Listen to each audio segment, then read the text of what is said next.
Good evening प्यारे बच्चों, 10वीं क्लास के होनहारों। आज अपने सिलेबस को शुरू करते हैं। पिछली क्लास में मैंने आपको बताया था कि आपके 10वीं के बोर्ड में इंग्लिश का क्या सिलेबस है। आज अपने इंग्लिश के सिलेबस की पहली क्लास शुरू करते हैं और वो भी क्लास शुरू करेंगे बिल्कुल आसान सी, ताकि आप सभी के समझ में आए। और वो हम शुरू करते हैं पोएम से। पोएम, जैसा कि आपको पता है, मैंने पिछली क्लास में बताया था कि आपके सिलेबस को 4 सेक्शन में बांटा हुआ है, ए बी सी और डी। जो डी सेक्शन है वो आपके किसका है? पुस्तक का है, यानी जो आपकी टेक्स्ट बुक है उससे क्वेश्चन लिए जाएंगे। अब टेक्स्ट बुक से क्वेश्चन लिए जाएंगे, वो कैसे कैसे लिए जाएंगे? 2 टेक्स्ट बुक है आपके पास और एक मेन है और एक सप्लीमेंट्री है। मेन में भी 2 सेक्शन है, प्रोज और पोइट्री। पोइट्री यानी कविता, बिल्कुल आसान है। और सबसे पहले मैं आपको वही पढ़ाने वाला हूं। क्यों पढ़ाने वाला हूं? कि जब हम आसान से कठिन की ओर चलेंगे, यदि पहले कठिन शुरू कर देते हैं तो कई बच्चे जो एवरेज से नीचे हैं, कमजोर हैं, उनकी दिक्कत आ जाएगी। तो इससे अच्छा है कि हम शुरुआत आसान से टॉपिक से करते हैं। तो स्टूडेंट्स, 10वीं क्लास के प्यारे बच्चों, अगर आप 10वीं के हैं तो आप पढ़ लो। अगर आप 10वीं के नहीं हैं तो जो स्टूडेंट 10वीं का है, आपका कोई भी निजी, कोई भाई, कोई रिश्तेदार, कोई दोस्त, तो आप उसे आप इस वीडियो को शेयर करें। आप इस वीडियो को लाइक भी करें और चैनल को सब्सक्राइब करें। आप चैनल पर नए हैं और आप इसे सब्सक्राइब भी कीजिए। नए वीडियो की नोटिफिकेशन के लिए बेल आइकन को भी आप क्लिक करें, यानी जो घंटे का निशान है ना, उसको भी दबा दीजिए। जो भी नई क्लास आपकी होगी और जैसे ही अपलोड की जाएगी आपको सूचना मिल जाएगी। तो हाँ स्टूडेंट्स, अपने शुरू करते हैं अपने टॉपिक को। हम पढ़ रहे हैं पोइट्री।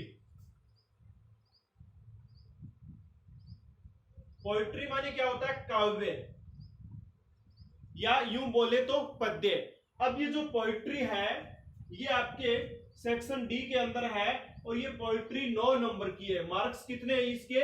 9 नंबर, यानी मार्क्स आपके हैं 9 नंबर, 9 मार्क्स। अब ये 9 मार्क्स कैसे कैसे हैं, कैसे क्वेश्चन आते हैं, वो मैंने आपको बता ही दिया था भी। एक तो आपकी एक्सप्लेन आती है, स्ट्रेंजा आता है, आपको एक्सप्लेन करना होता है। और दूसरे में 2 क्वेश्चन होते हैं और वो 2.5 नंबर के questions.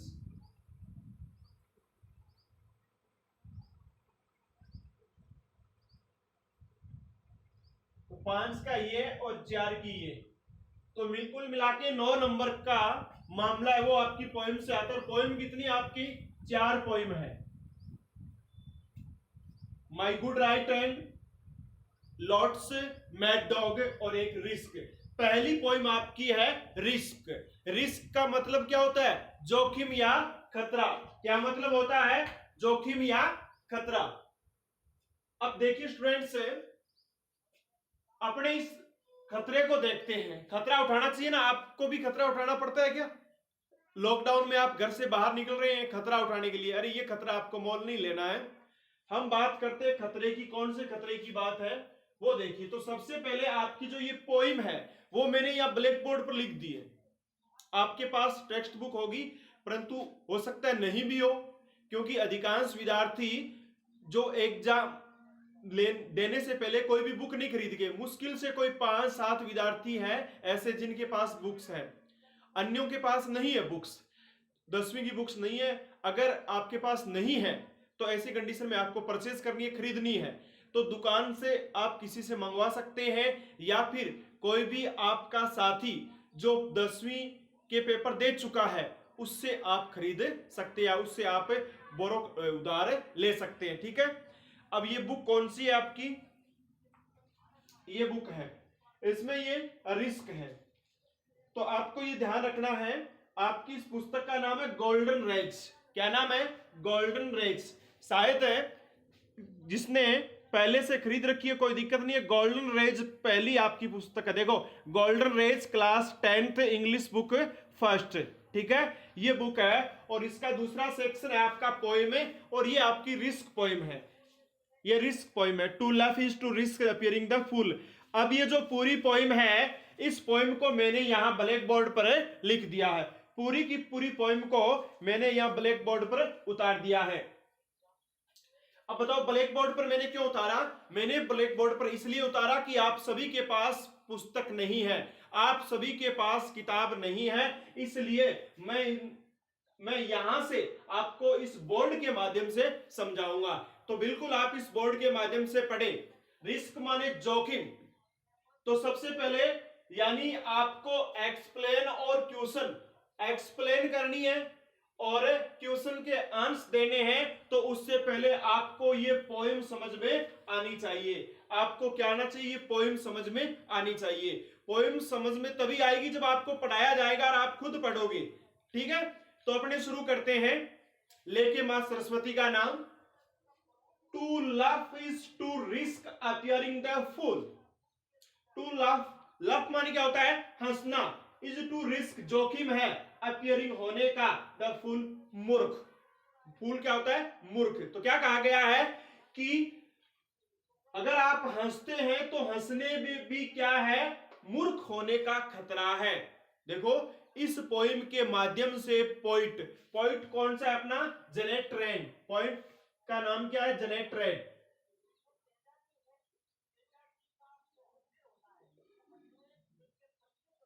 Janet Rand. Janet Rand हमें बताते हैं कि जीवन के हर हिस्से में रिस्क, रिस्क माने जोखिम यानी खतरा है, और खतरा हमें उठाना पड़ता है। अब आप मत उठा लेना, लॉकडाउन में बाहर मत निकल जाना घरों से।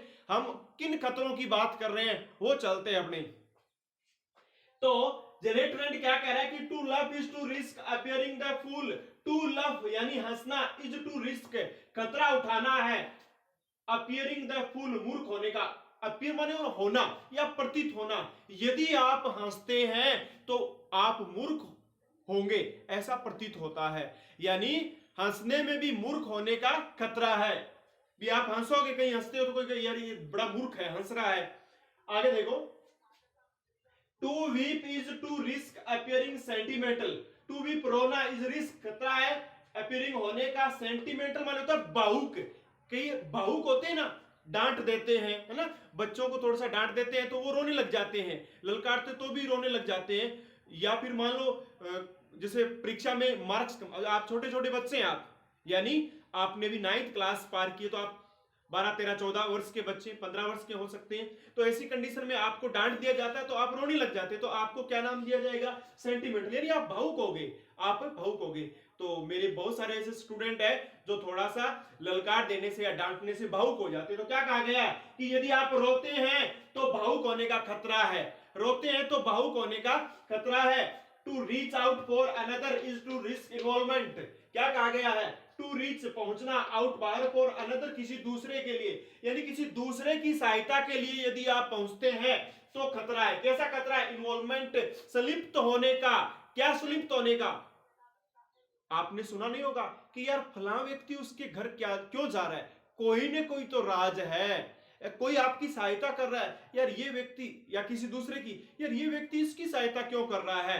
इसका मतलब ये इसका कोई न कोई स्वार्थ है, कोई न कोई स्वार्थ है, इसलिए ये इसकी सहायता कर रहा है। तो यही बात इसमें कही गई है कि यदि आप किसी दूसरे की सहायता के लिए जाते हैं तो इन्वॉल्वमेंट यानी संलिप्त होने का खतरा है। लोग ये कहेंगे कि ये किसी अपने निजी स्वार्थ के लिए इसकी सहायता कर रहा है। अगली लाइन देखिए आप, चौथी line, to expose feelings is to risk exposing your true self. क्या कहा गया है? टू एक्सपोज, एक्सपोज मान होता है प्रकट करना, उद्घाटित करना, अपने विचार व्यक्त करना। टू एक्सपोज फीलिंग, फीलिंग माने क्या होती है? भावनाएं, हमारी जो भावनाएं होती है। क्या कहा गया कि टू एक्सपोज फीलिंग्स, भावनाओं को अभिव्यक्त करना, इज टू रिस्क, जोखिम है, एक्सपोजिंग प्रकट होने का, योर ट्रू सेल्फ, तुम्हारी सत्यता का, यानी तुम्हारी सच्चाई प्रकट हो जाएगी। क्या कहा गया है कि यदि तुम अपनी भावनाओं को प्रकट करते हो तो आपकी सच्चाई, ट्रू सेल्फ क्या होती है? सच्चाई, यानी आपकी सच्चाई प्रकट होने का खतरा है ना। एक्सपोज माने होता है प्रकट होना, फीलिंग माने होती है भावना, और ट्रू सेल्फ माने सच्चाई। तो क्या कहा गया है कि यदि आप अपनी भावनाएं प्रकट करते हैं तो आपकी सच्चाई प्रकट होने का खतरा है।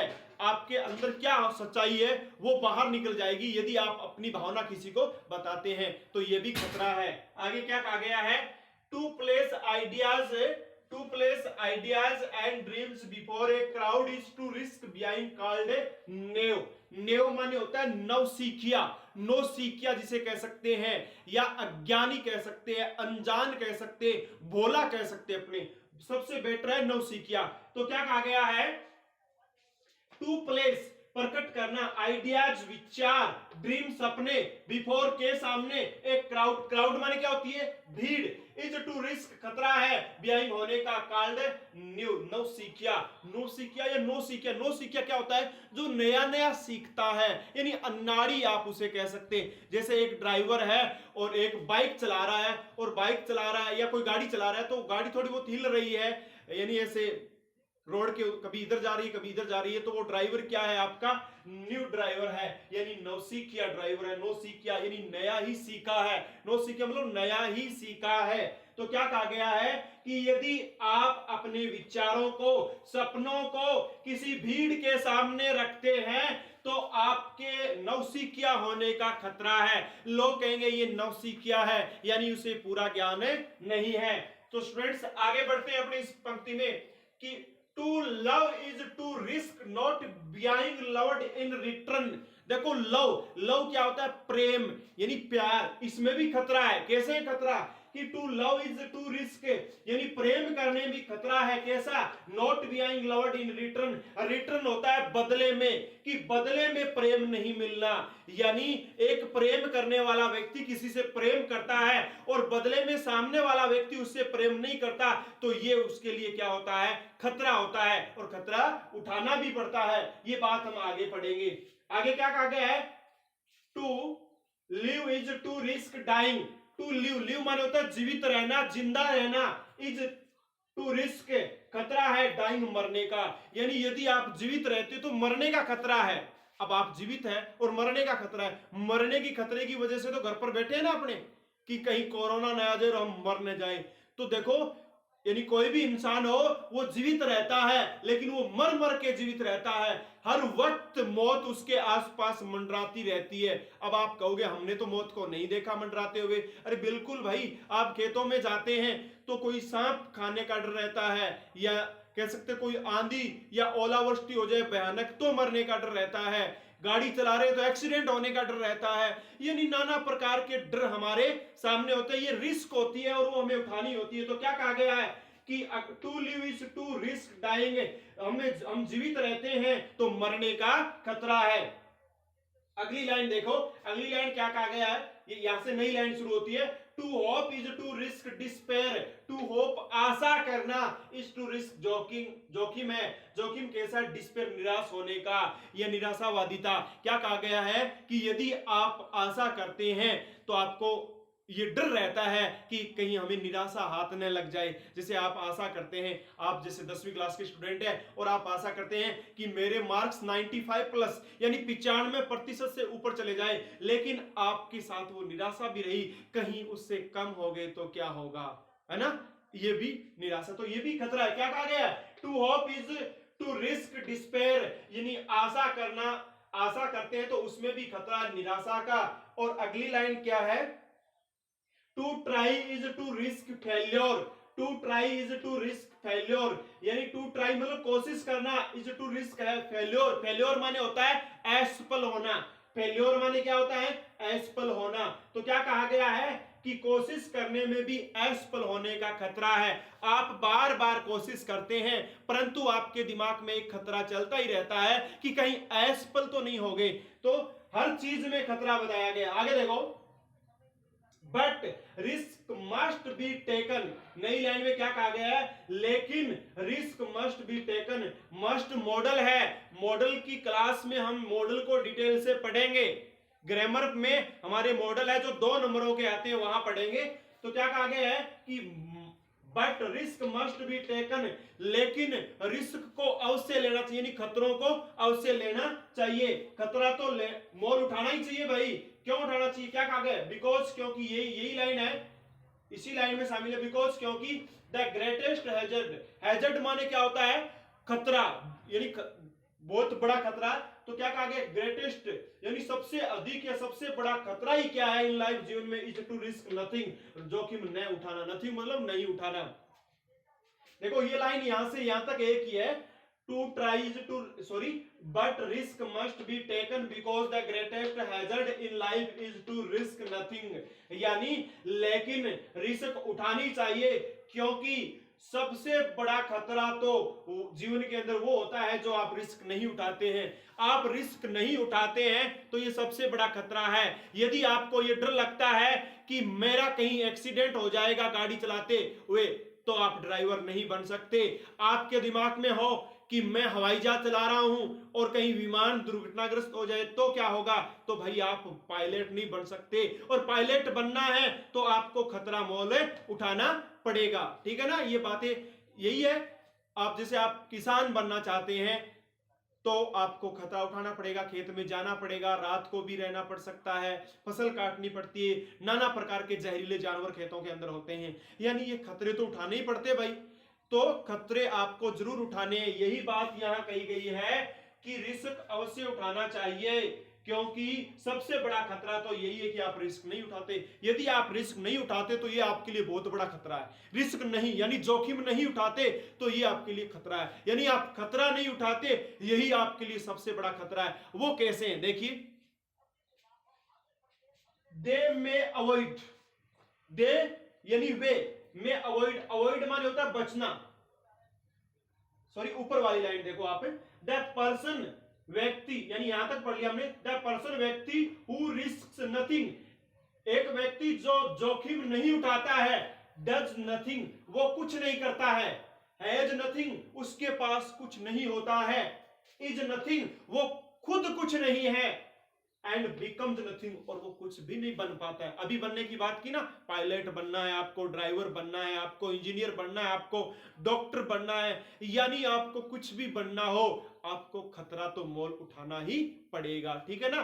तो ये बात कही गई ऊपर वाली के साथ मेल खाके, यानी ऊपर वाली एक ही लाइन है, but risk must be taken because the greatest hazard in life is to risk nothing. क्या कहा गया है, लेकिन खतरा तो आपको उठाना ही चाहिए क्योंकि सबसे बड़ा खतरा यही है जीवन के अंदर कि आप खतरा नहीं उठाते। और अगली लाइन इसी से जुड़ी हुई है खतरे से, क्या कहा गया है, एक व्यक्ति जो खतरे नहीं उठाता है वो कुछ नहीं कर सकता, हैज नथिंग उसके पास कुछ नहीं है, इज नथिंग वो खुद कुछ नहीं है, एंड बिकम्स नथिंग और कुछ भी नहीं बन सकता है। ये बात यहां पर कही गई है। अब आगे देखो क्या कहा गया है नीचे वाली पंक्ति में, नीचे वाली भी दोनों यानी दो लाइनों में लिखी हुई है, एक ही पंक्ति है कि दे में अवॉइड, अवॉइड माने होता है बचना, अवॉइड माने क्या होता है बचना, दे में अवॉइड वे बच सकते हैं किससे, सफरिंग कष्टों से, एंड सॉरो दुखों से, यानी कष्ट और दुख एक ही बात है, एक जैसे से पर्याय से है कि वे व्यक्ति दुखों और कष्टों से या कष्ट और दुखों से बच सकते हैं, बट लेकिन दे वे कैन नॉट लर्न, लर्न माने होता है सीखना, वे सीख नहीं सकते, वो सीख नहीं सकते, फील, फील माने होता है महसूस करना, वे महसूस नहीं कर सकते, चेंज, चेंज माने होता है बदलाव करना, किसी चीज में बदलाव करना हो तो वो बदल नहीं सकते, ग्रो यानी वृद्धि करना या विकास करना तो विकास भी नहीं कर सकते जब तक वो खतरा नहीं उठाएंगे, लव किसी से प्रेम नहीं कर सकते, लिव और जिंदा भी नहीं रह सकते, यानी जिस व्यक्ति के अंदर खतरा उठाने की शक्ति नहीं है या वो खतरा नहीं उठा रहा तो वही उसके लिए बहुत बड़ा खतरा है, क्योंकि वह न तो कुछ सीख सकता है, न तो कुछ सीख सकता है, न कुछ महसूस कर सकता है, न कुछ बदल सकता है, न विकास कर सकता है, न वृद्धि कर सकता है, न प्रेम कर सकता है और न ही वो लिव यानी जीवित रह सकता है। तो इसलिए खतरा उठाना बहुत ही आवश्यक है। आगे देखो दो पंक्तियां और है, chained by their certitude they are slaves, they have forfeited their freedom, एक लाइन ये और है, चेनेड माने बंधनों में बंधा हुआ होना, चैन, चैन क्या होती है, श्रृंखला भी होती है, चैन बंधन भी होता है ना, हथकड़ी को भी चैन कहते हैं कि चैन बंधा हुआ बाई देयर सर्टिट्यूड, सर्टिट्यूड क्या होता है, सर्टिट्यूड होता है निश्चित धारणाएं, हमारे मन में कोई निश्चित धारणाएं होती है कि ऐसा करूंगा तो ऐसा हो जाएगा, ऐसा करूंगा तो ऐसा हो जाएगा। मतलब कि मैं अगर रोड पर गाड़ी चलाऊंगा तो मेरा एक्सीडेंट हो जाएगा, अरे मैं हवाई जहाज चलाऊंगा तो विमान दुर्घटनाग्रस्त हो जाएगा। तो ये सारी की सारी क्या है, निश्चित अवधारणा है, निश्चित धारणा है। और वो जो व्यक्ति अपनी निश्चित धारणाओं के अंदर बंधा हुआ है, चैन यानी बंधा हुआ है, दे आर स्लेव, स्लेव मतलब गुलाम, यानी वे दास है, दास है, वो गुलाम है, कुछ नहीं कर सकते, गुलाम है। दे हैव फोर्टिफिटेड, यानी फोर्फिटेड माने क्या होता है, फोर्फिटेड माने होता है खो देना, नष्ट कर देना। फोर्फिटेड देयर फ्रीडम, फ्रीडम माने क्या होता है, स्वतंत्रता। ऐसे लोग गुलाम हैं और अपनी स्वतंत्रता खो देते हैं, ऐसे लोग गुलाम हैं और अपनी स्वतंत्रता खो देते हैं।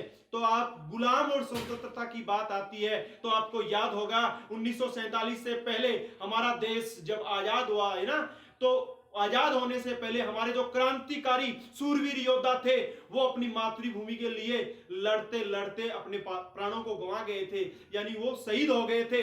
उनके सामने खतरा था, अंग्रेजों से वो डटकर मुकाबला कर रहे थे और उन्हें पता था कि कभी भी अंग्रेज गोली चला सकते हैं और हमारी हत्या कर सकते हैं, परंतु उन्होंने खतरा उठाया।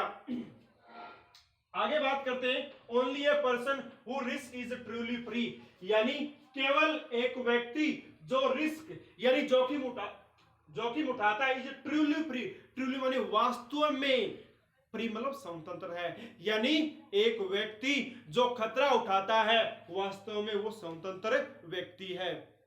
ये आपकी पॉइंट है। अब देखो इसको मैं एक बार दोबारा समझाता हूं, अब आपके कोई दिक्कत नहीं है, वे अगर क्लास में ऑफलाइन पढ़ा रहे हैं तो 1 या 2 बार पढ़ाया जाता है, परंतु ये तो वीडियो है, आप पीछे जाकर इसे 100 बार भी देख सकते हैं, यानी आपकी मर्जी कितनी भी बार देख सकते हैं। परंतु फिर भी मैं एक बार और बता दूं क्या कह रहा है लेखक। रिस्क पोएम लिखी है जेनेट रैंड ने और ये कह रहा है कि इंसान के जीवन में हर गतिविधि के अंदर, हर कार्यवाही के अंदर खतरा है और खतरा उठाना पड़ेगा। अगर खतरा नहीं उठाता तो ये सबसे बड़ा खतरा है, वो कुछ नहीं कर सकता। To laugh is to risk appearing the fool, हंसने में मूर्ख होने का खतरा है। To weep is to risk appearing the sentimental, और रोने में भावुक होने का खतरा है। To reach out for another, दूसरे की सहायता करने के लिए पहुंचने में टू इज रिस्क इन्वॉल्वमेंट, संलिप्तता का खतरा है। संलिप्तता माने होती है अपना निजी स्वार्थ। To expose feelings is to risk exposing your true self, expose माने होता है प्रकट करना, उद्घाटित करना। यदि आप अपनी फीलिंग मतलब भावना, अगर आप अपनी फीलिंग को उद्घाटित या प्रकट करते हो तो यह खतरा है आपकी सच्चाई। ट्रू सेल्फ होती है सच्चाई, यानी आपकी खुद की सच्चाई प्रकट हो जाएगी। अगर आप अपनी भावनाओं को किसी के सामने रखते हो तो आपकी सच्चाई सामने प्रकट हो जाएगी, यही एक प्रकार का खतरा है। To place ideas and dreams before a crowd is to risk behind called naive, to place रखना आइडियाज विचारों को, ड्रीम सपनों को, बिफोर ए क्राउड भीड़ के सामने, इज टू रिस्क खतरा है, बिहाइंड कॉल्ड नेव, नेव मन होता है नवसिखिया, यानी एक नवसिखिया होने का खतरा है। कैसा, यदि आप किसी के सामने अपने विचार या सपन रखते हैं विचार या सपनों को रखते हैं तो नवसिखिया होने का, अनाड़ी होने का खतरा है। To love is to risk not being loved in return, यदि आप किसी से प्रेम करते हैं तो आपको खतरा है not being loved in return, यानी बदले में आपको प्रेम नहीं मिलने वाला। इस चीज का भी खतरा है कि मैं तो सामने वाले से प्रेम करता हूं, क्या वो भी मुझसे प्रेम करता है, तो ये भी खतरा है। यानी वो भी मुझसे प्रेम करता है तो खतरा नहीं है, परंतु क्या पता वो मुझसे प्रेम नहीं करता हो, ठीक है ना, नोट कहा गया है यहां पर।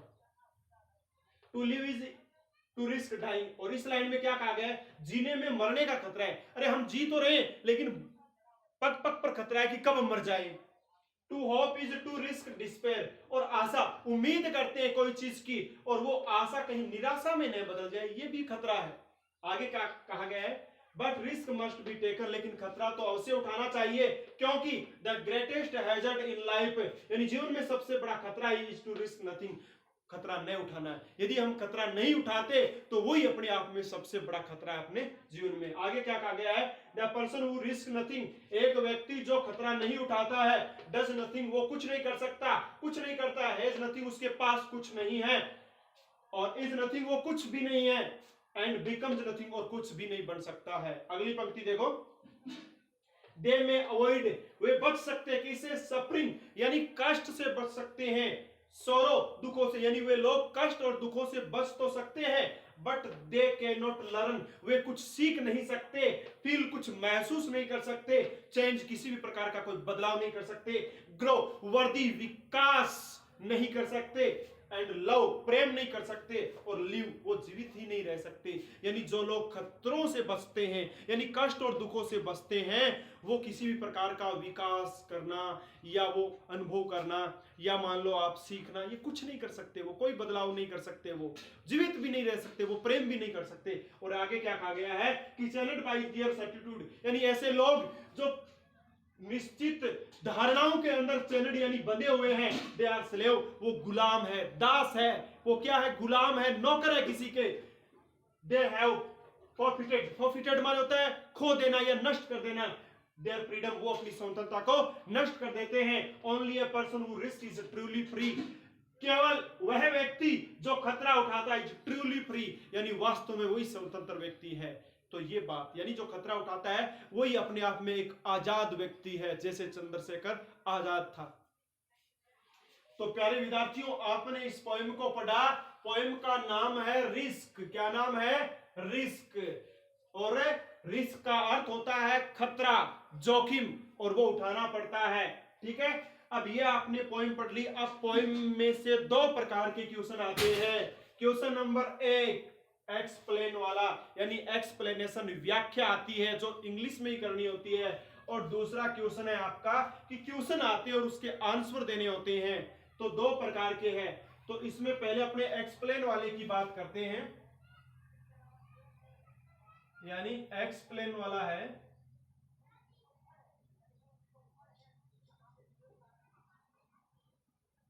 तो इसमें क्या करना होता है, 3 बिंदुओं को या चौथा हम भी बना सकते हैं, इसमें एक्सप्लेन करते हैं। तो हमारे पास कोई स्ट्रेंजा होता है, जैसे मान लो ये पहला स्ट्रेंजा है, to laugh is to risk appearing the fool, कोई भी 2 या 3 या 4 लाइन हो सकती है।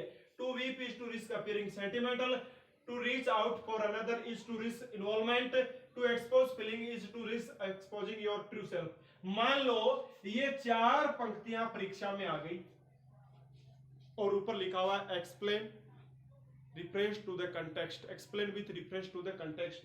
तो आपको क्या करना है, रिफरेंस और कॉन्टेक्स्ट पूछा गया इसमें। तो सबसे पहले आप लिखते हैं रिफरेंस, क्या लिखते हैं, रिफरेंस। उसके बाद आपको लिखना होता है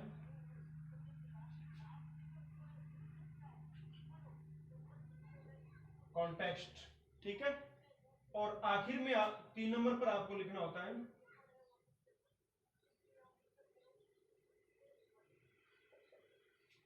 ये बिंदु। आप लगभग तैयार करते हैं, परंतु आप चौथा बिंदु लिख सकते हैं। हालांकि प्रश्न पूछने वाले ने आपसे पूछा नहीं कि आप वो लिखे, परंतु अगर आप लिख दोगे तो जो आपका एग्जामिनर होगा, यानी कॉपी को जांच करने वाला होगा, वो सोचेगा यार इस बच्चे को तो बहुत कुछ आता है, कुछ क्वालिटी है। वो है क्रिटिकल कमेंट।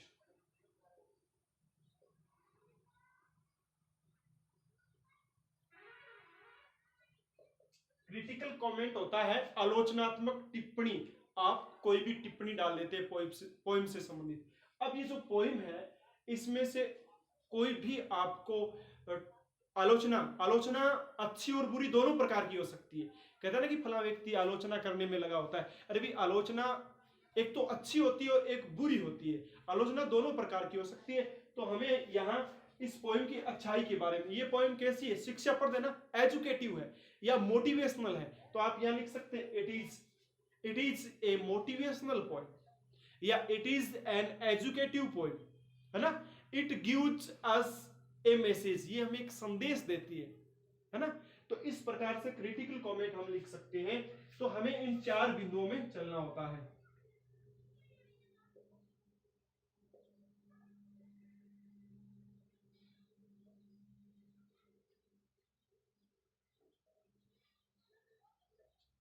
है ना, एक्सप्लेन के अंदर।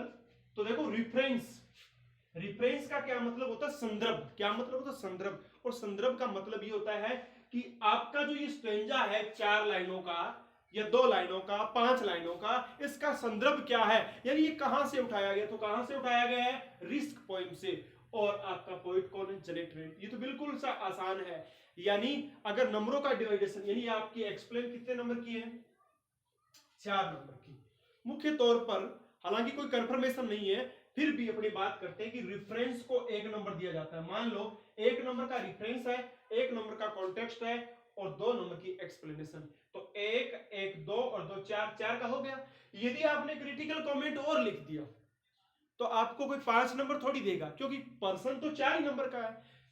फिर मैं आपको क्रिटिकल कमेंट क्यों बता रहा हूं स्टूडेंट्स, इसका एक फायदा है। इसका यह फायदा है, बाय द वे आपकी एक्सप्लेन आधी गलत हो जाए तो आपको 1 नंबर मिलेगा, ठीक है। और नीचे आपने क्रिटिकल कमेंट लिखा है और वो ढंग से लिख दिया तो सामने वाला टीचर क्या हो जाएगा, अफेक्टिव यानी आपसे प्रभावित हो जाएगा, इंप्रेस्ड हो जाएगा आपसे। और जैसे ही वो इंप्रेस्ड होगा तो वो 1 नंबर इसमें और डाल देगा, यार तेरे बच्चे ने एक्स्ट्रा लिखा है और अच्छी बात लिखी है, कोई अनर्गल बात नहीं लिखी, एक्स्ट्रा तो लिख दिया परंतु अच्छी बात लिखी और इससे रिलेटेड लिखी। तो एक तो नहीं, चारों का 1-1 नंबर दे देगा। भी अगर यहां तक आपका सही है मैटर, तब तो कोई दिक्कत नहीं, इसकी कोई आवश्यकता नहीं है। मैं उन स्टूडेंट्स को बता रहा हूं कि जिनकी एक्सप्लेन सही ढंग से नहीं लिखी जाए तो वो क्रिटिकल कमेंट जरूर लिख देना। क्यों कि इसमें यदि वो 2 में से 1 दे तो 1 यहां दे देगा, तो 1 1 1 1 कुल मिला के आपके 4 नंबर। और 4 नंबर का ये मामला है, ये 4 नंबर आपके फ्री के हैं यदि आप थोड़ा सा ढंग से पढ़ लेते हैं।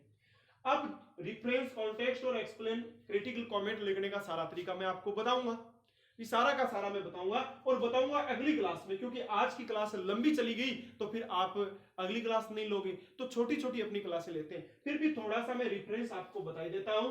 तो इसको करते हैं अपने, जैसे पोएम और पोइट का नाम लिखते हैं कि this lines have been taken from the poem. Poem क्या आपकी, रिस्क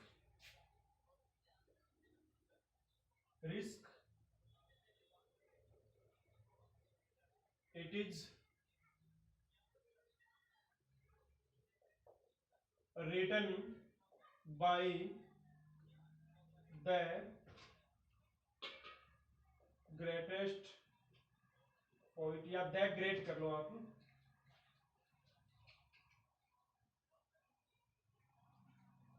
ग्रेट पोइट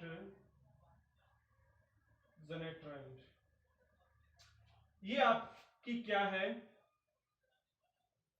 देखो कॉन्टेक्स्ट को हम यहां से हटा देते हैं।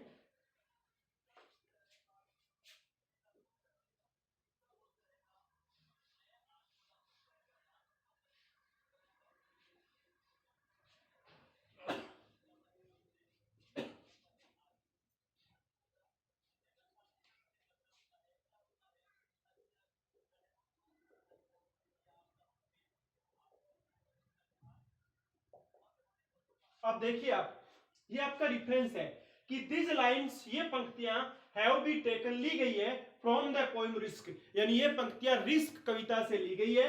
It is written by the poet Janet Rand, यानी ये इट इज, ये कौन, ये रिस्क, ये जो रिस्क पोएम है वो जेनेट रैंड के द्वारा लिखी गई है। इतना सा लिख देते हैं तो आपको 1 नंबर मिल जाएगा।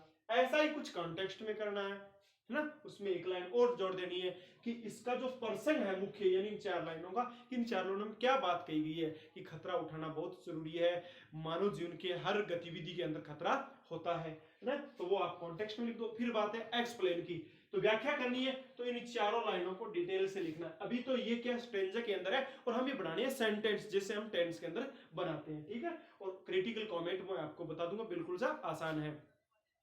तो स्टूडेंट्स आज की क्लास में हमने इस पोएम का हिंदी अनुवाद पढ़ा है, इस पोएम को समझा है और साथ में रेफरेंस। कल हम रेफरेंस, कॉन्टेक्स्ट, क्रिटिकल कमेंट और एक्सप्लेनेशन, यानी चारों को डिटेल से करेंगे, यानी अगली क्लास में हम इसे डिटेल से करेंगे। आप निरंतर क्लास को देखते रहें। अगर आपको ये क्लास अच्छी लग रही है तो स्टूडेंट्स आप लाइक कर सकते हैं और अन्य साथियों को तो शेयर आपको करनी ही करनी है। आपने इस क्लास को अब तक देखा, इसके लिए आपका बहुत बहुत धन्यवाद। अगली क्लास फिर पढ़ेंगे इसी पॉइंट के साथ।